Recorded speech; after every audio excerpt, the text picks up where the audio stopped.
마태복음 5장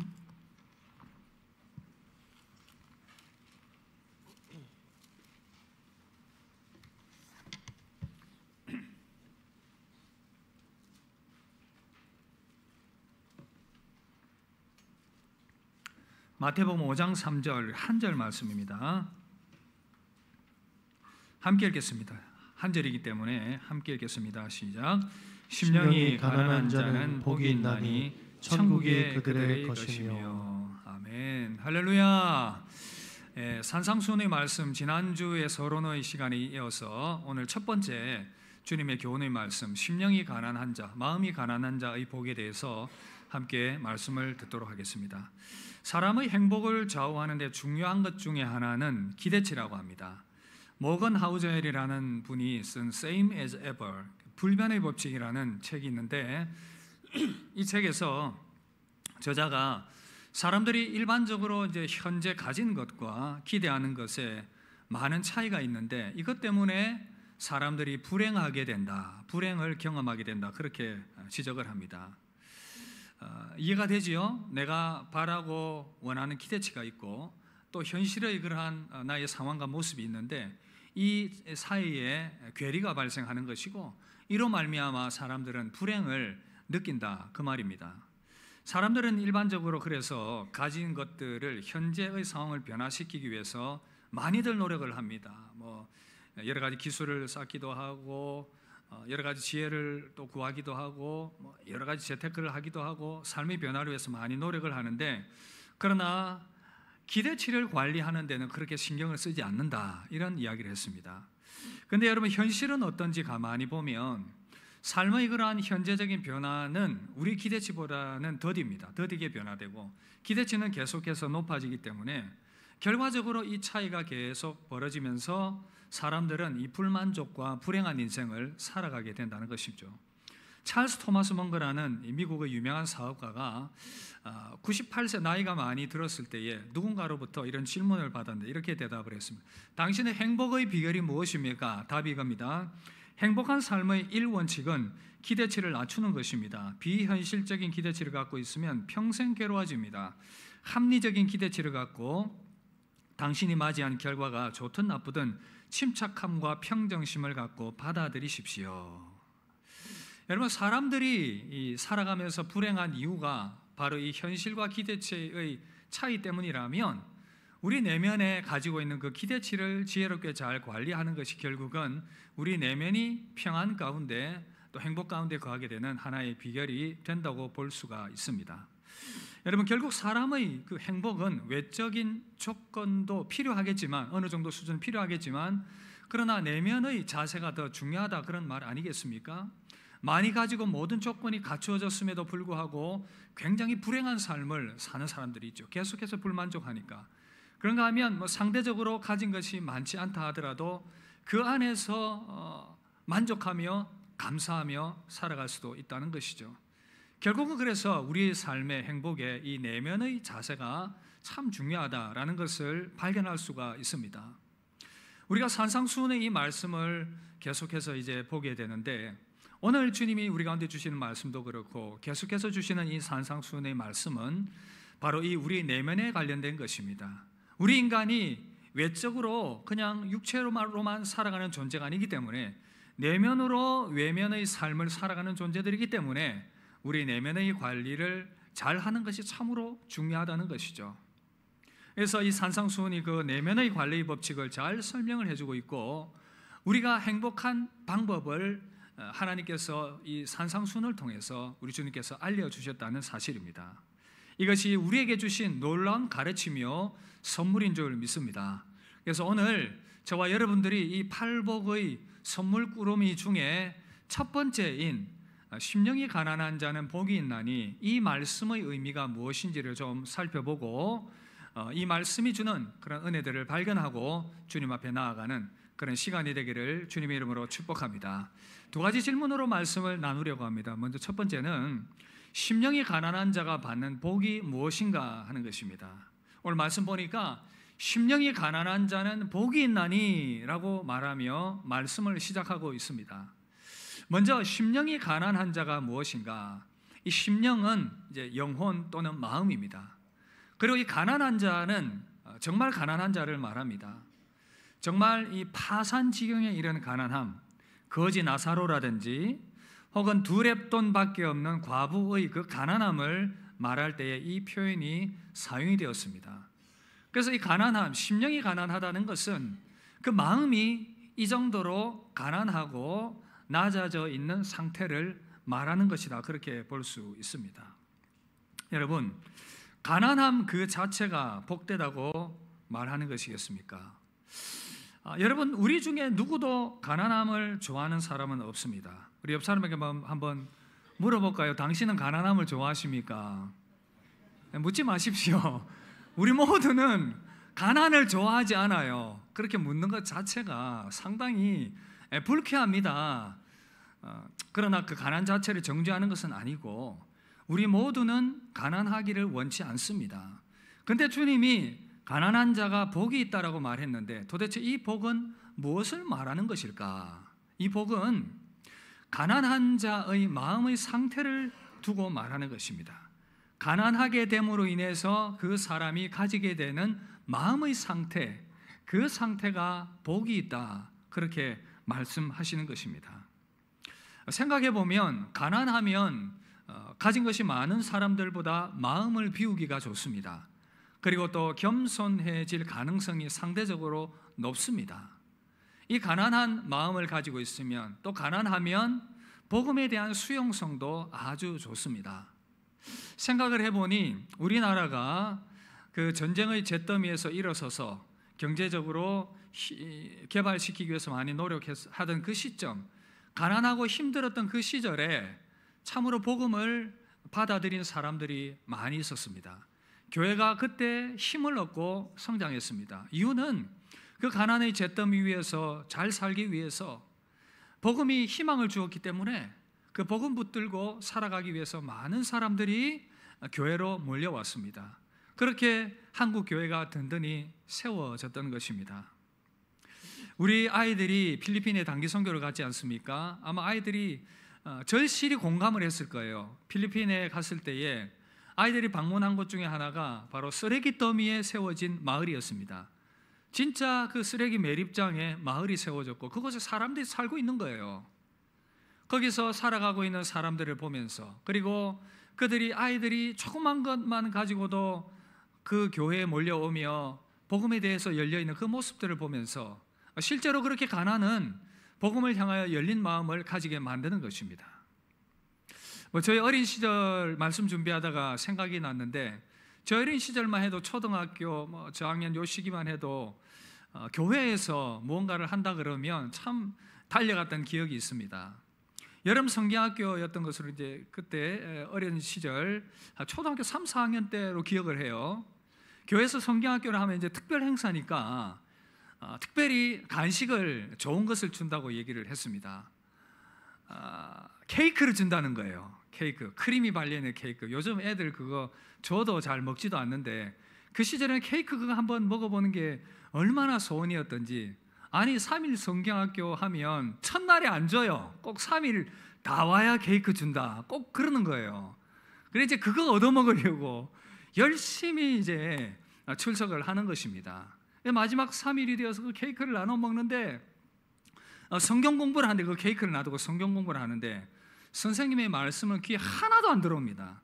아이들의 시선은 전부 다 그 케이크에 가 있는 거예요. 저거 언제 먹나? 저거 언제 먹나?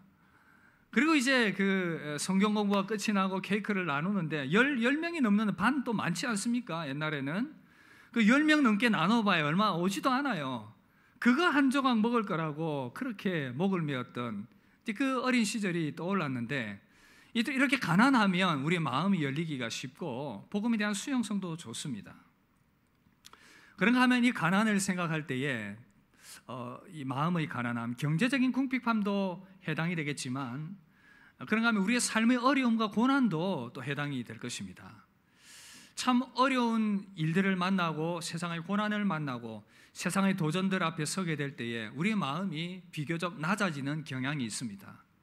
돌이켜보면 여러분들 중에 그런 분들이 아닌 계실 수도 있지만 많은 분들이 내 인생에 그런 어려움이 없었으면 내가 주님께 나아왔을까? 내 인생에 그런 고난이 없었으면 내가 주님께 나아왔을까? 삶의 실제적인 고난과 때로는 그 인생의 공허함일 수도 있겠죠. 내면의 공허함, 갈급함, 인생의 의미를 찾아 헤매는 그런 마음들, 여러 그런 가난함들 때문에, 내면의 가난함들 때문에 우리는 주님 앞에 나아왔고 교회에 왔고 복음을 들을 수 있는 기회를 얻게 되었다는 것입니다. 이처럼 실제적으로 가난하기도 하고 또는 인생의 풍파와 영혼의 그 갈급함 가운데 있는 자들이 복음의 수용성이 좋기 때문에 주님은 이사야 61장 6절 뭐라고 말씀하십니까? 우리 함께 읽겠습니다. 주 여호와의 신이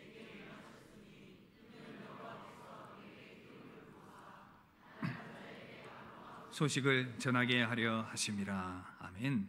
우리 주님께서 이렇게 가난한 자들을 향해서, 마음이 가난하고 고통당하고 낮아진 자들을 향해서 그 복음을 선포하셨고 그 복음을 들려주셨다는 것입니다. 그러나 어떤 사람은 경제적으로 가난하지만 삶의 형편이 어렵지만 마음이 교만한 사람도 있어요. 마음의 분노와 그 악의에 가득 차 있어서 마음이 교만한 사람도 있습니다. 그런가 하면 가진 것이 많고 여유롭지만 낮고 겸손한 마음을 가진 사람도 있습니다. 그런 관점에서 본다면 이 가난한 심령은 내 삶이 형편이 좋고 부유하고 여건이 좋고 안 좋고 가난하고 그 차원의 문제가 아니라 무엇입니까?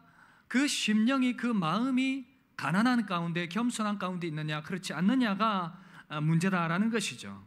그래서 그 마음이 겸손해서 하나님의 말씀이 들리고 복음을 향하여 마음이 열리고 하나님 앞에 설 수 있는 자가 바로 가난한 자다. 이 사람이 복되다 말씀합니다. 요한 칼빈은 심령이 가난한 자에 대해서 이렇게 정의를 합니다. 자기 자신은 아무것도 아닌 것으로 낮아지고 하나님의 자비에 의지하는 사람들만이 심령이 가난한 사람들이다. 여러분, 이런 자들이 복되다 그렇게 말합니다. 이런 자들이 하나님을 향하여 마음이 열리게 되고 하나님께서 주시고자 하시는 그 복을 향하여 마음이 열려지게 되는 것입니다. 그러나 이 마음이 가난하지 않고는 결코 하나님의 복을 받아낼 수도 없다는 것입니다. 여러분, 간단한 원리 아닙니까? 누군가가 이제 항아리를 가지고 있어요. 이 항아리가 뚜껑이 닫혀 있습니다. 그런데 이 항아리에 물을 채워야 됩니다. 수많은 물이 밖에서 쏟아지는데 뚜껑이 닫혀 있으면 수십억 톤, 수백억 톤 물이 쏟아지면 뭐 합니까? 이 항아리 뚜껑이 닫혀 있으면 그 물을 항아리가 담아낼 수 없는 것입니다. 이제 마음이 높고 교만하면 그렇다는 거예요. 그러나 열린 마음, 이 항아리가 열려 있으면 물이 쏟아지면 그 물이 항아리에 고스란히 담기게 되는 것입니다. 가난한 심령이 이와 같다는 거예요. 가난한 심령이 바로 이처럼 하나님께서 부어주신 그 복을 받을 수 있고 이 복을 받을 수 있는 준비가 된 상태라는 것입니다. 여러분, 그런 측면에서 본다면 이 산상수훈의 말씀을 시작하면서 우리 예수님께서 가난한 심령이 복이 있다고 말한 것은 큰 의미가 있지 않습니까? 어떤 의미죠? 복을 받을 준비를 하라는 것입니다. 복을 받을 준비, 빈 마음, 하나님의 은혜를 담을 준비를 하라. 그것이 안 되면 그 뒤에 쏟아지는 복들 아무리 이야기해도 담아낼 수 없다는 것입니다. 사랑하는 성도 여러분, 하나님을 향하여 가난한 심령 가지게 되길 주의 이름으로 축복합니다. 마음이 가난한 자가 복이 있음을 믿으시길 주의 이름으로 축복합니다. 그 사람이 복을 받을 준비가 되어 있게 되는 것입니다. 그렇다면 어떤 복이라 말씀하죠? 심령이 가난한 자가 어떤 복이 있다고 말합니까? 그 뒤에 뭐라고 말씀합니까? 천국이 저희 것이며, 함께 따라합시다. 천국이 저희 것이며 천국이 그들의 것이며. 심령이 가난한 자가 복이 있는데 구체적으로 천국이 그들의 것이다. 그래서 복되다 그렇게 말씀합니다. 여러분, 심령이 가난한 자는 마음을 열고 하나님을 향하여 하나님 앞에 나아갑니다. 천국의 복음을 받아들입니다. 그러면 그 천국이 그들의 소유가 되는 것이죠. 이것이 복이라는 것입니다. 여러분, 천국이 무엇입니까? 천국에 대해서 여러 가지 정의를 할 수 있지만 천국은 굉장히 실제적인 것입니다. 구체적인 것입니다. 추상적인 개념이 아닙니다. 많은 사람들이 그런 생각들을 하는 경향이 있어요. 톰 슈라이너 박사가, 이 성경신학자가 하나님 나라 성경신학이라는 책에서 그런 이야기를 했습니다. 현대신학이 이 하나님의 나라, 천국에 대해서 너무 하나님의 통치에 초점을 맞추어서 이야기를 했다. 그래서 이 천국에 대해서 굉장히 추상적으로 만들어버렸다, 그런 이야기를 했습니다. 그리고 계속해서 말하는 것이 뭐냐 하면, 천국은 굉장히 실제적이며 나라가 구성될 때 영토가 필요하고 국민이 필요하고 그 나라의 통치권, 이 통치권이 필요한 것처럼 천국도 그러하다는 것입니다.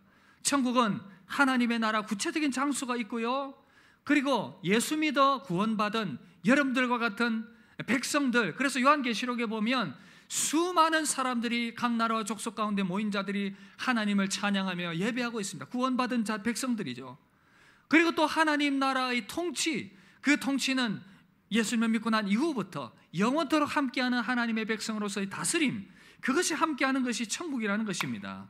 사랑하는 여러분, 우리 주님께서 저와 여러분들을 위해 실제적인 천국, 그 장소를 예배하신 줄 믿으시길 주의 이름으로 축복합니다. 주님이 말씀하셨어요. 너희는 마음에 근심하지 말고 걱정하지 말라. 하나님을 믿으니 또 나를 믿으라. 내 아버지 집에 거할 곳이 많도다. 내가 너희를 위하여 처소를 예배하러 간다. 지금 주님이 예배해 내오셨습니다. 여러분, 사람은 영적 존재이기 때문에, 영혼과 육체가 합쳐진 존재이기 때문에 죽음의 순간 육체와 영혼은 분리됩니다. 육체는 썩어서 흙으로, 그러나 영혼은 주님께로 돌아가지요. 그러나 그 영혼이 주님께로 돌아가지 못하면 영원한 멸망 지옥이냐 천국이냐 둘 중에 하나로 결정이 됩니다. 주님이 그래서 이 나사로와 부자의 비유를 통해서 말씀해 주지 않았습니까? 부자는 지옥에서 고통당하고 있었습니다. 부자이기 때문에 그렇다는 것이 아니라 교만했기 때문에 그렇겠지요. 가난한 나사로는 천국에서 하나님의 위로를 받고 있었습니다. 분명하게 우리에게 보여주셨습니다. 이 땅 모든 것들을 누리고 갖추었다 하더라도 80년, 90년 아무리 살고 누려도 마지막 그 영혼이 천국에 들어가지 못한다면 이보다 더 불행한 자가 어디 있습니까? 그러나 예수 믿고 구원받은 자들, 하나님을 향하여 마음을 연 자들은 천국이 저희 것이라 말씀합니다. 어디 그뿐이겠습니까? 이 땅을 살아가는 동안 주님께서 다스리고 통치하신다 말씀하십니다. 천국이 저희 것이다. 이 현재형 동사가 사용되었는데 너희들이 거듭나서 하나님의 자녀가 되는 그 순간 이제 천국의 그 삶을 누리게 될 것이다. 바로 창조주 하나님께서 너희를 다스리실 것이다. 모든 만물의 주인이신 그분이 너를 통치하며 다스릴 것이다. 우리 주님 오셨을 때 임마누엘, 하나님이 우리와 함께 계시다. 하나님의 아들이신 그분이 사람의 몸을 입고 이 땅 가운데 오셨고 부활 승천하시며 지금도 성령 안에서 우리와 함께 하시며 우리를 다스리고 우리를 보호하시고 우리를 이끄신다 말씀하십니다. 예수님과 동행하는 인생이 가장 복된 인생 아니겠습니까? 그 주님을 가까이 하는 인생이 가장 복된 인생인 줄 믿습니다. 모든 것의 주인이신 그분께 모든 걸 맡기고 그분과 동행하며 그분의 보호함을 입으며 그분의 필요를 공급함 받아서, 그분이 공급해 주신 그 필요를 공급함 받아서 살아가는 인생. 때로는 세상 풍파와 두려운 일을 만날 때도 있지만 주님이 붙들고 계시고, 갈 길을 몰라 방황할 때에도 주님이 그 길을 알려주시고, 그렇게 한 걸음 한 걸음 주님과 동행하는 인생, 그 인생이 복된 인생 아닙니까? 저와 여러분들이 그런 복된 인생 된 줄 믿으시길 주의 이름으로 축복합니다. 찬송가 390장 말씀 준비하다 이 찬양이 생각났는데, 찬양의 내용이 다 그겁니다. 예수가 거느리시니, 예수가 다스리고 거느리시니 행복한 인생 아닙니까? 예수가 거느리시니 즐겁고 평안하구나. 주야의 자고 깨는 것 예수가 거느리시. 주날 항상 돌보시고 날 친히 거느리시네. 주날 항상 돌보시고 날 친히 거느리시네. 아멘. 여러분, 2절부터 나오는 가사의 내용도 그렇습니다. 때때로 괴롭당하면 때때로 기쁨 누리네. 풍파 중에 지키고 평안히 인도하시네. 내 주의 손을 붙잡고 천국에 올라가겠네. 괴로우나 즐거우나 예수가 거느리시네. 이 세상 이별할 때에 마귀의 권세 이기네. 천국에 가는 그 길도 예수가 거느리시네. 여러분, 진짜 복이 무엇입니까? 괴롭고 외롭고 험한 인생, 나 홀로 걸어가는 인생이 아니라 주님이 나와 동행하시며 주님이 나를 붙드시는 인생, 언제든지 필요할 때 내가 그분께 물으며 그분의 의견을 구하며 그분의 도우심을 구하며 그분과 동행하는 인생, 그분을 힘입어 사는 인생이 가장 복된 인생이 아니겠습니까? 이 복이 가장 복 중의 복이 아니겠습니까? 이 땅 살면서 주님과 동행하면서 이 땅 떠나가는 날 주님 손 붙잡고 천국에 들어가는 것, 이 삶이 얼마나 복된 인생입니까? 저와 여러분들에게 주어진 은혜와 복인 줄 믿습니다. 그래서 우리는 이 주님이 너무 좋습니다. 그래서 우리는 이 주님을 사랑합니다. 이 복 누가 받는다고요? 가난한 심령으로, 가난한 마음으로 하나님의 은혜를 구하는 자, 그 자가 이 복을 받는다 말씀하십니다. 사랑하는 여러분, 이 복 받아 누리게 되기를, 가난한 심령으로 이 천국의 복을 받아 누리게 되길 주의 이름으로 축복합니다. 여러분, 이처럼 심령의 가난한 자가 천국의 복을 받게 된다 말씀하십니다. 그러면 우리는 어떻게 이 심령이 가난한 자가 될 수 있을 것인가? 천국의 복을 받아 누리기 위해서 우리는 어떻게 이 가난한 심령을 가질 수 있을 것인가? 이것을 말씀드리려고 하는데, 먼저는 이 가난한 심령을 가지기 위해서 주의를 해야 될 것이 있습니다. 그것이 뭐냐? 우리의 이 심령이, 가난한 심령을 가져야 하는데 어디로 향해야 하는가? 이것부터 점검을 해봐야 합니다.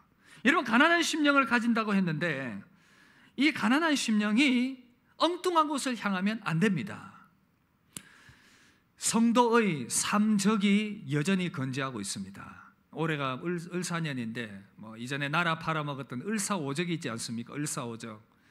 올해가 을사년입니까? 을사삼적, 성도들에게 있는 그 적, 을사삼적 무엇입니까? 성경 뭐라고 말씀합니까? 세상과 세상의 유혹과 이 마귀와 그리고 또 육신의 정욕, 세상의 유혹과 마귀와 이 육신의 정욕, 이것이 성도를 향한 삼적입니다. 함께 따라합시다. 삼적을 조심합시다. 옆 사람에게 한번 격려하십시오. 삼적을 조심하십시다. 네. 삼적이 뭐라고요? 첫 번째 뭐라고요? 마귀, 그리고 육신, 그리고 세상입니다. 끊임없이 이 마귀는 육신과 세상의 그 정욕들을 충동질하며 성도들을 시험하고 있습니다. 톨스토이가 쓴 사람은 무엇으로 사는가의 책에 보면 한 이야기가 소개되고 있습니다. 바흠이라는 사람인데 이 사람이 가족들과 함께 행복한 삶을 살아가고 있습니다. 그런데 마음에 항상 불만을 가지고 있었어요. 내가 조금 더 넓은 땅을 가지면 행복할 텐데, 이 생각을 가지고 있으니까 이 악마가, 마귀가 이 마음을 알게 된 것입니다. 그리고는 이제 이 바흠을 시험하기 시작합니다. 어느 순간 이 바흠은 보다 넓은 땅을 가지게 되었고 수입이 많아지게 되었습니다. 그것으로 인해서 나름 만족하고 살아가는데, 또 어느 날이었습니다. 자기 집을 지나가는 한 나그네, 농부였던 나그네가 집을 지나가면서 우연히 이 집에, 이 바흠의 집에 들려서는 그렇게 얘기합니다. 내가 아는 어느 마을에 있는데 거기 가면 조합에 가입을 하면 지금 가지고 있는 땅보다 3배나 더 큰 땅을 거기는 준다고 합디다. 이 말에 솔깃해서 바흠은 그 땅을 받기 위해서 그곳으로 이주를 하게 됩니다. 거기서 농사를 지어서 많은 수확을 얻었습니다. 그 수확을 얻는 과정에서 이웃과 갈등도 있었고 다툼도 있었지만 나름 만족하면서 또 수입이 많아지니까 기뻤습니다. 거기에 만족하지 못했던 어느 날 또 한 사람을 만나게 되는데, 이 사람이 누구였냐면 바시키르라는 곳에서 온 한 상인이었습니다. 이 상인이 그런 얘기를 합니다. 내가 아는 한 마을이 있는데 그곳에 가면 원하는 대로 땅을 준다고 합디다. 이 말에 귀가 솔깃했습니다. 아니, 그런 곳이 있다고요? 그리고는 이 바흠이 그 마을에 이제 가게 되었고 촌장을 만납니다. 촌장을 만나서 이야기를 들어보니 그 이야기가 사실인 것입니다. 당신이 출발해서 해지기 전까지 땅을 밟아서 돌아오면 그 밟았던 모든 땅을 당신에게 주겠습니다. 바음은 이 이야기를 듣고 흥분했습니다. 아니, 정말 내가 밟는 그 땅을 전부 다 주겠다고? 그리고는 그 말에 흥분을 해서 잠을 이루지 못했습니다. 그런데 그 밤 누군가가 이 바음을 찾아왔습니다. 밖에서 웃고 있는 소리가 들렸고, 이렇게 밖에 나가보니 촌장이었는데, 그 촌장이 그런데 어느새 그 얼굴이 상인의 얼굴로 바뀌어버리는 것입니다. 근데 상인의 얼굴이 또 이 농부의 얼굴, 이전에 땅을 소개해줬던 그 농부의 얼굴로 바뀌는 것입니다. 근데 갑자기 이 농부의 얼굴이 또 이 악마의 얼굴로 바뀌어져 버리는 것입니다. 깜짝 놀랐습니다. 알고 보니까 꿈이었습니다. 아침에 일어나 보니까 너무 꿈이 찝찝하고 그래서 그래도 땅을 밟는 대로 준다고 하니 즐거워서 그 촌장을 만나서 이제 출발하기 시작합니다. 열심히 땅을 차지하기 위해서 막 달리는데 가다 보니까 좋은 땅이 계속 눈앞에 보이는 겁니다. 가다 보니 더 기름진 땅, 더 기름진 땅. 그래서 계속 멀리 이렇게 갔는데 출발 지점으로부터 너무 멀어져 버린 것입니다.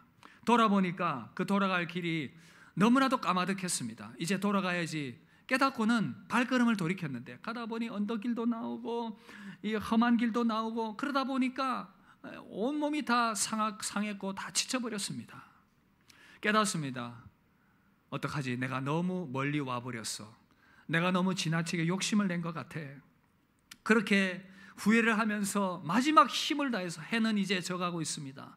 마지막 힘을 다해서 언덕에 이르게 되었는데 마지막 그 지점까지 이르게 되었는데 사람들이 모여서 그 촌장과 사람들이 모여서 자신의 모습을 보고는 배꼽을 잡고 낄낄거리며 비웃고 있는 것입니다.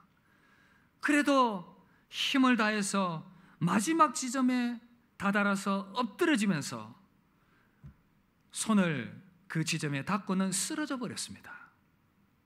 사람들이 이 바음을 일으켜 세웠지만 입에 피를 흘리면서 그만 숨을 거두고 말았습니다. 사람들은 삽으로 이 바음의 이 무덤을 팠습니다. 결국 그가 얻었던 땅은 2m 남짓한 땅, 자기 무덤의 땅밖에 없었던 것입니다. 여러분, 이 이야기가 들려주는 교훈이 무엇인가요? 성도로서 받게 되는 교훈이 무엇인가요? 끊임없이 사단은, 마귀는 우리를 유혹합니다. 이 땅의 것을 추구하면서 그렇게 맹목적으로 살아가라고, 그렇게 많은 사람들이 살아가면서 어리석은 행동을 합니다. 이 마귀 유혹에 빠져서 얼마나 어리석은 삶을 살아가는지 모릅니다. 결국 마지막에는 우리 그 누울 자리밖에 없는 그런 인생인데 주님 말씀하십니다. 가난한 마음을 가지고 천국을 사모하는 자가 복되다고요. 여러분, 그 나라와 의를 구하는 자가 복되다 말씀하십니다. 그런 믿음으로 살아가시길 바랍니다. 세상의 것을 향하여 갈급한 것이 아니라, 그렇다면 우리는 무엇을 향하여 갈망하며 무엇을 갈급해야 합니까? 바로 하나님을 향한 갈급함이 있어야 되겠습니다. 하나님을 향하여 가난한 마음이 있어야 되겠습니다. 하나님의 사람 다윗은 시편 42편 1절에 이렇게 고백합니다. 함께 읽읍시다. 하나님이여, 사슴이 시냇물을 찾기에 갈급함같이 내 영혼이 주를 찾기에 갈급하니이다. 하나님을 향하여 갈급한 자들, 하나님을 향하여 그 마음이 가난한 자들에게 하나님께서 은혜를 베풀어 주십니다. 그리고 그 마음, 하나님을 찾는 그 마음은 어떤 마음일까요? 겸손한 마음입니다. 낮아진 마음입니다. 진심으로 하나님을 향하여 갈망을 가진 자들은 겸손한 마음을 가지게 됩니다. 자신의 연약함을 아는 것이지요. 누가복음 18장에 보면 예수님께서 두 사람의 기도를 말씀하셨습니다. 한 사람은 바리새인이고 한 사람은 세리입니다. 바리새인이 기도합니다. 하나님, 나는 다른 사람들과는 달리 참 하나님 앞에 거룩하고 구별되어 살아갈 수 있게 해주셔서 감사합니다. 나는 사람들처럼, 다른 사람들처럼 토색과 불의와 간음하지 않았습니다. 하나님께 11조도 잘 드렸습니다. 하나님께 예배도 잘 드렸습니다. 하나님, 나 괜찮은 사람이지요. 나는 저 세리와는 다릅니다. 세리는 하나님 앞에 나아갔습니다. 하나님, 이 죄인을 불쌍히 여겨주십시오. 나는 소망이 없는 자입니다. 나는 악한 자입니다. 하나님의 긍휼과 자비가 아니고는 하나님, 나는 살아갈 수 없는 자입니다. 주님 뭐라고 말씀하십니까? 바리새인은 하나님 받지 않으셨다. 이 세리를 하나님이 받으셨다. 이 바리새인의 문제가 무엇입니까? 바리새인의 문제가 무엇입니까? 자신의 영적인 상태가 너무 높아져 있습니다. 자신의 파산 상태를 모릅니다. 돈을 좋아했기 때문에 돈이 많았습니다. 명예도 있었습니다. 성경을 많이 알고 있었기 때문에 성경 지식도 있었습니다. 교만했지요. 하나님을 향한 가난한 마음이 자리 잡을 공간이 없었습니다. 요한계시록에 보면 라오디게아 교인들, 제가 여러 번 말씀드렸습니다. 요한계시록 3장 17절 보시면 내가 말하기를 나는 부자라 하여 부유하여 부족한 것이 없다 하나 내 곤고한 것과 가련한 것과 가난한 것과 눈먼 것과 벌거벗은 것을 알지 못하도다. 세상 것에는 부유하지만 하나님을 향하여 전혀 갈급함이 없는, 영적으로 전혀 채워짐이 없는 이런 사람들 천국을 얻지 못하고 누리지 못한다 말씀합니다. 왜 그렇습니까? 하나님 앞에 겸손함으로 서본 적이 없기 때문입니다. 교만하고 높은 마음이 하나님 앞에 설 기회를 사라져버리게 만들었기 때문입니다. 여러분, 그렇다면 하나님의 임재 앞에 선 자들은 어떤 모습이었습니까? 자신의 연약함과 자신의 부족함을 철저히 고백하며 하나님 앞에 섰습니다. 이사야 6장에 보면 여러분 잘 아는 것처럼 그가 하나님의 성전에서 하나님의 임재함 앞에 섰을 때에 어떤 반응을 했습니까? 화로다 나여 망하게 되었도다. 나는 입술이 부정한 가운데서 하나님의 얼굴을 배웁는다고 철저히 자신의 낮아짐을 고백했습니다. 베드로는 주님의 말씀 의지하여서 많은 물고기를 잡았을 때에 주님 앞에 엎드렸습니다. 나를 떠나소서, 나는 죄인이로소이다. 사도 바울은 세상 높은 줄 모르고 교만했다가 부활의 주님을 만나고 난 이후에 나는 만물의 찌꺼기와 같다, 나는 죄인 중에 개수다라고 고백했습니다.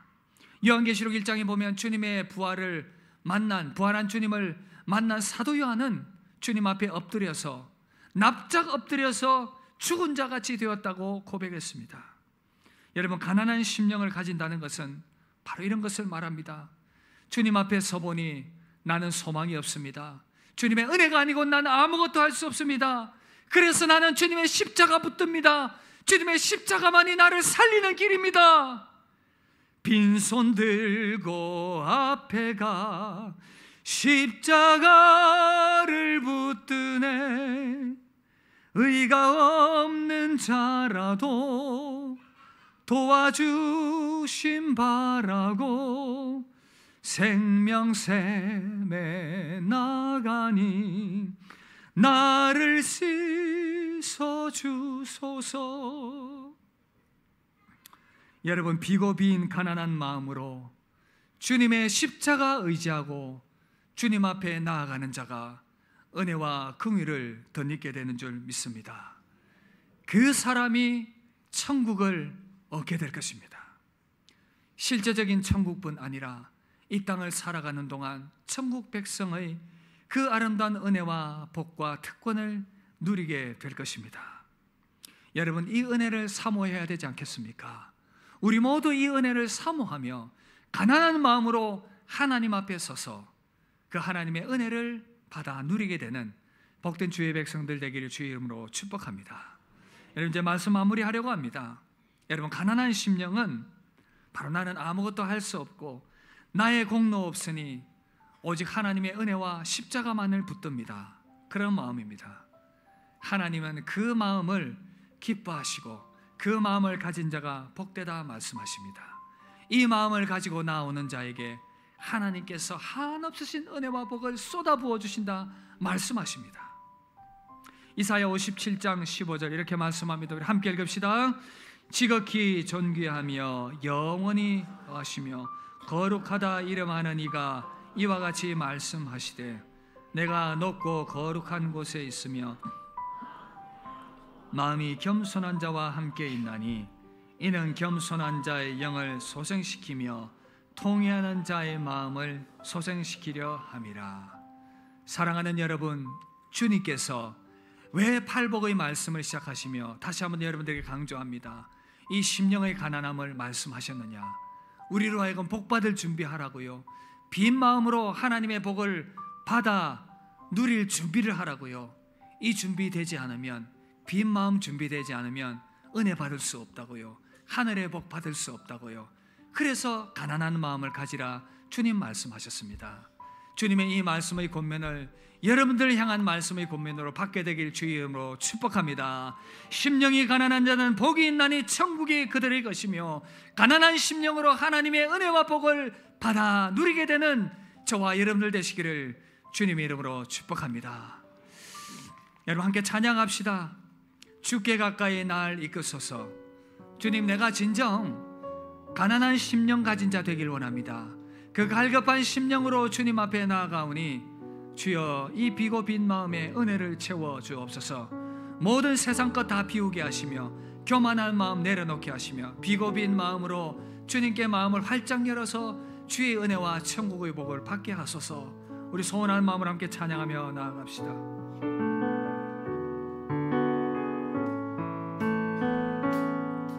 주께 가까이 날 이끄소서.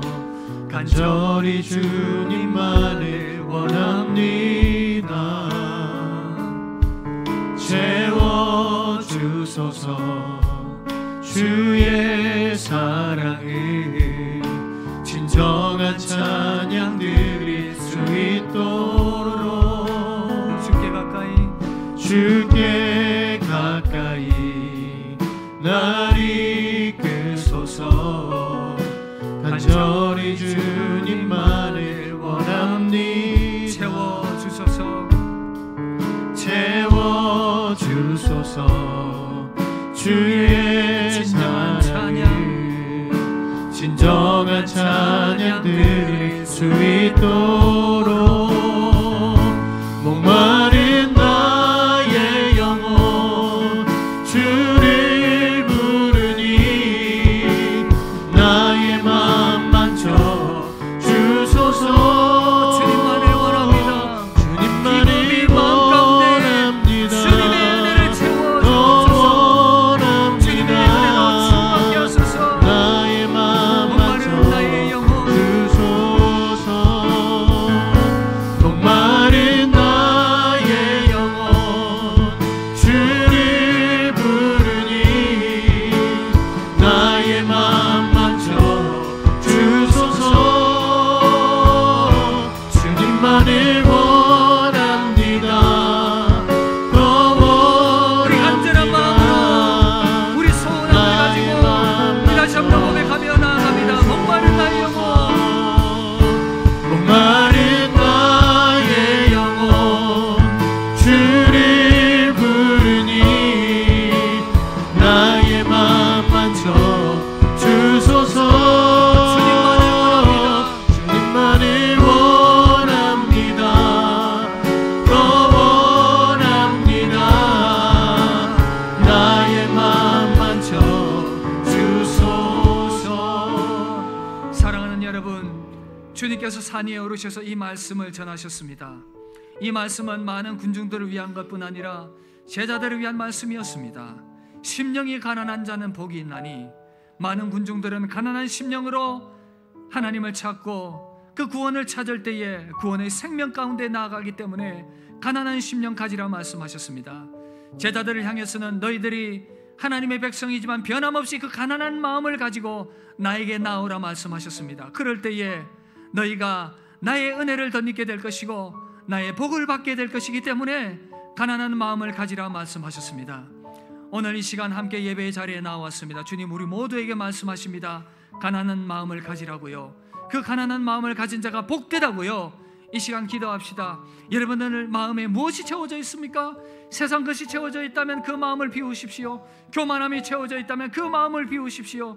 비고 빈 마음 가운데 하나님의 은혜를 사모하며 하나님을 향하여 나아가시길 바랍니다. 주님의 은혜를 사모하며 나아가시길 바랍니다. 그 은혜를 사모하는 자에게 하나님께서 은혜 베푸시며 천국의 신령한 복을 허락해 주실 것입니다. 우리가 합심하여 기도하며 나아갑시다. 주님, 가난한 마음 가운데 하늘의 은혜를 채우소서. 천국의 복으로 채우시고 하나님의 풍성한 은혜로 나를 가득 채워주시며 평생의 가난한 마음, 갈급한 마음으로 살아가게 하여 주시옵소서. 우리 합심해서 한번 기도하며 나아가도록 하겠습니다. 기도하겠습니다. 하나님 아버지,